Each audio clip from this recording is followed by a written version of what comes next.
Semarak Ramadan 1442 Hijriah. Dengan syariah, hidup menjadi berkah. Assalamualaikum warahmatullahi wabarakatuh. Sahabat muslimah Ashabul Quran, bulan Ramadan adalah bulan yang identik dengan Al-Quran, sebab pada bulan inilah turunnya Al-Quran dari tempat yang tinggi disertai dengan wahyu Allah melalui malaikat Jibril kepada Rasulullah SAW yang dinamakan Nuzulul Quran. Peristiwa turunnya wahyu Allah Al-Quran kepada Nabi Muhammad SAW melalui malaikat Jibril secara berangsur-angsur. Peristiwa ini terjadi pada malam Jumat, tepat pada tanggal 17 Ramadan di Gua Hira, di mana peristiwa ini dikisahkan dengan rapi di dalam Al-Quran, surah Al-Baqarah ayat 185, yang artinya, Ramadan yang padanya diturunkan Al-Quran menjadi petunjuk bagi sekalian manusia, dan menjadi keterangan yang menjelaskan petunjuk, serta menjelaskan perbedaan antara yang benar, yang salah. Quran Surah Al-Baqarah ayat 185. Turunnya Al-Quran ke dunia ditandai dengan penerimaan wahyu pertama oleh Rasulullah SAW, yaitu surah Al-Alaq ayat 1-5 yang bertempat tinggal di Gua Hira yang berjarak sejauh 2 parsa sebelah utara kota Mekah. Sejak awal, Rasulullah SAW sudah terbiasa merenung, memikirkan hakikat keberadaan juga kondisi lingkungannya. Beliau SAW memilih tempat yang jauh dari keramaian. Hal ini dilakukan semenjak beliau masih bujang hingga beliau menikah dengan Sayyidah Khadijah. Sepanjang bulan Ramadan, tiap tahunnya beliau pergi ke sana dan berdiam diri di tempat tersebut. Rasul tekun dengan renungan dan ibadah yang jauh dari segala kesibukan hidup dan keributan manusia. Maka tepat pada tanggal 17 Ramadan tahun 600 sebelum Masehi, Al-Quran untuk pertama kalinya diturunkan kepada Nabi SAW sekaligus sebagai petanda di antaranya diangkatnya beliau menjadi Rasul Allah. Lalu malaikat Jibril pun mendatangi dan berkata, "Iqra, bacalah." Namun Rasul menjawab, "Aku tidak bisa membaca." Malaikat Jibril lalu menariknya dan memeluknya erat-erat sampai beliau sesak bernapas. Kemudian Jibril melepaskan beliau, lalu berkata, "Iqra, bacalah." Hal ini diulangnya sebanyak 3 kali. Lalu sembari membaca surah Al-Alaq ayat pertama sampai kelima.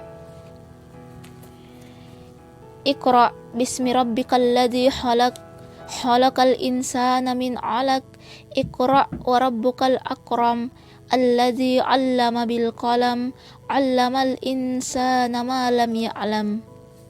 Bacalah dengan menyebut nama Tuhanmu yang menciptakan. Dia telah menciptakan manusia dari segumpal darah. Bacalah, dan Tuhanmu lah yang maha mulia, yang mengajar manusia dengan pena.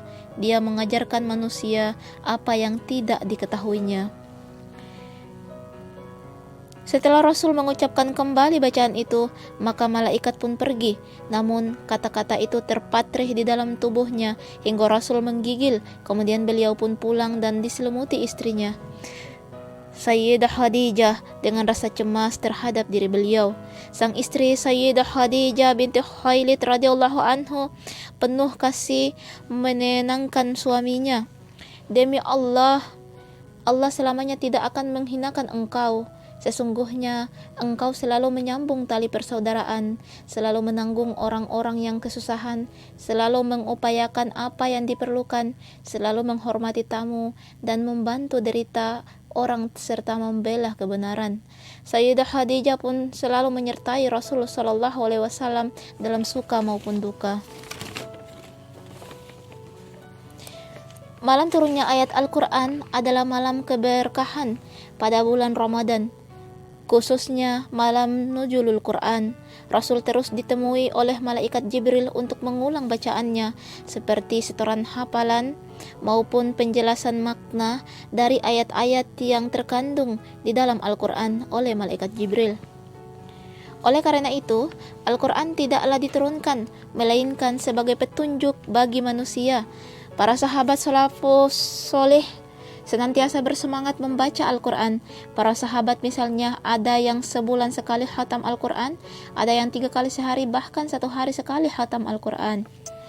Namun demikian, para sahabat dan generasi salafus soleh tak hanya bersemangat membaca Al-Quran, mereka juga sekaligus bersemangat mengamalkan dan bahkan menerapkan Al-Quran, sebab mereka paham Al-Quran diturunkan bukan untuk sekadar dibaca, namun dijadikan sebagai petunjuk hidup manusia. Seperti Khalifah Abu Bakar As-Siddiq, selain membaca 1 surah Al-Baqarah, juga mengamalkan isi yang terkandung di dalamnya selama 2 tahun lamanya. Allah Subhanahu wa taala berfirman, "Inna hadzal Qur'ana yahdi lillati hiya aqwamu wa yubashshirul mu'minina alladzina ya'maluna as-solihati anna lahum ajran kabira."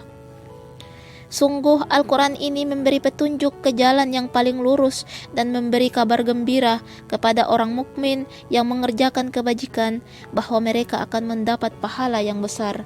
Quran Surah Al-Isra ayat 9. Menurut Imam Al-Baikawi, dalam Ma'alim At-Tanzil, ayat di atas bermakna bahwa Al-Quran berisi penjelasan atas segala sesuatu yang diperlukan, berupa perintah dan larangan, halal dan haram, serta hudud dan hukum-hukumnya.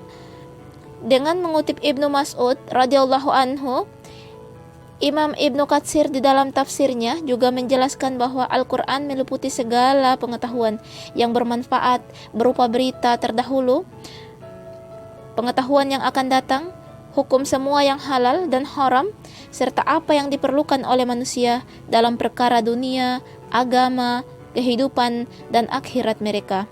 Dengan demikian, Al-Quran memberikan penyelesaian atas semua problem yang dihadapi manusia di dalam kehidupan mereka, baik problem pribadi, keluarga, masyarakat,